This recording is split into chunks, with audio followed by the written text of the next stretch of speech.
السلام علیکم ورحمۃ اللہ وبرکاتہ۔ الحمدللہ کفا وسلام علی عبادہ الذین اصطفیٰ، اما بعد۔ محترم ناظرین کرام، ایک اہم ٹاپک لے کر آپ لوگوں کے سامنے حاضر ہوں۔ غریبی کی وجہ سے لڑکے کو ریجیکٹ نہ کریں۔ آج کل کچھ لڑکی والے ایسے ہیں جو غریبی کی وجہ سے لڑکے کو ریجیکٹ کر دیتے ہیں۔ پوچھتے ہیں آپ کے پاس سرکاری نوکری ہے کیا؟ آپ کے پاس خود کا گھر ہے کیا؟ کماتے ہو کیا؟ تو ہم اپنی بیٹی دیں گے، نہیں تو نہیں دیں گے۔ یہ دیندار گھروں کی کہانی ہے۔ اب کچھ بچے کیا ہے، وہ مایوس ہوتے چلے جا رہے ہیں۔ کچھ لوگوں کا کہنا ہے کہ بھائی اب 2020 میں شادی نہیں ہوئی، 2021 میں شادی نہیں ہوئی، تو 2050 میں شادی ہوگی۔ اللہ کے واسطے میں آپ لوگوں سے اپیل کرتا ہوں کہ ایسا نہ کیجیے۔ دینداری سب سے اہم چیز ہے، اخلاق سب سے اہم چیز ہے۔ مالداری کبھی بھی ختم ہو سکتی ہے۔ بہت سارے مالدار لوگ غریب ہو گئے، کیا معلوم جس مالدار سے آپ اپنی بیٹی کی شادی کریں گے وہ فوراً غریب ہو جائے تو دولت دینے والا اللہ ہے۔ عزت، شہرت، دولت سب اللہ تعالیٰ دیتا ہے۔ نکاح میں کیا دیکھنا چاہیے؟ نبی صلی اللہ علیہ وسلم نے فرمایا، سنن ترمذی کتاب النکاح حدیث نمبر 1084، اذا خطب الیکم من ترضون دینہ وخلقہ فزوجوہ الا تفعلوا تکن فتنۃ فی الارض وفساد عریض۔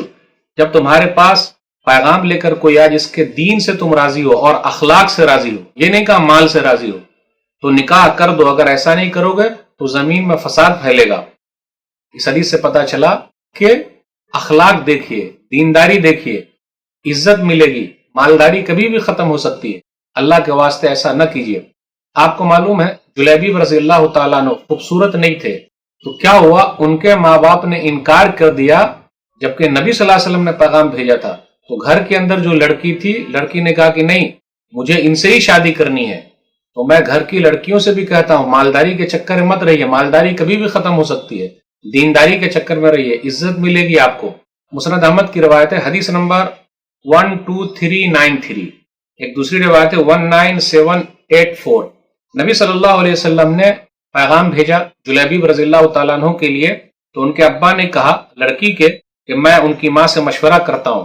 لیکن جب ماں کو پتا چلا کہ جلیبیب ہے، تو لڑکی کے ماں نے کہا جلیبیب اینی، جلیبیب اچھے نہیں ہے، لا امر اللہ لا نزوجہ، میں تو شادی نہیں کروں گی اللہ کی قسم۔ تو لڑکی کی دینداری دیکھیے، آج کل ایسی لڑکی کہاں ملے گی اللہ والی، وہ بھی مال کے پیچھے بھاگ رہی ہے۔ من خطبنی الیکم، کس نے پیغام بھیجا ہے؟ تو نبی صلی اللہ علیہ وسلم نے بھیجا تھا۔ اتردون علی رسول اللہ صلی اللہ علیہ وسلم امرہ ادفعونی فانہ لم یضیعنی، کیا تم لوگ رسول اللہ صلی اللہ علیہ وسلم کے بھیجے ہوئے پیغام کو رد کرتے ہو؟ وہ کبھی بھی مجھے ضائع نہیں کریں گے۔ اس کے بعد شادی ہو گئی۔ جلیبیب رضی اللہ تعالیٰ عنہ شہید ہوئے جنگ احد میں۔ نبی صلی اللہ علیہ وسلم نے کیا کہا؟ قتل سبعة وقتلوه هذا مني وانا منه، هذا مني وانا منه۔ قتل سبعة، انہوں نے 7 کو قتل کیا اور ان لوگوں نے ان کو قتل کر دیا۔ یہ مجھ میں سے ہے، میں ان میں سے ہوں، یہ مجھ میں سے ہے، میں ان میں سے ہوں۔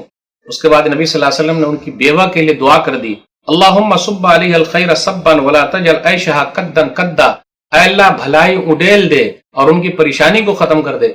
اس لیے دعا لیجئے، دعا سب سے اہم چیز ہے، مالداری سب سے اہم چیز نہیں ہے۔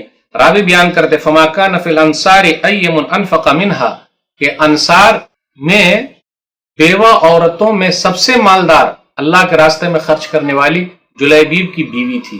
دیکھا آپ نے، نبی صلی اللہ علیہ وسلم نے دعا فرما دی۔ تو نبی کی سنت پر عمل کریں گے تو برکت ملے گی۔ اس لیے میں دینداروں سے اپیل کرتا ہوں، اللہ کے واسطے دینداری دیکھیے، مالداری نہ دیکھیے۔ اللہ صحیح سمجھ عطا فرمائے، آمین۔ والسلام علیکم ورحمۃ اللہ وبرکاتہ۔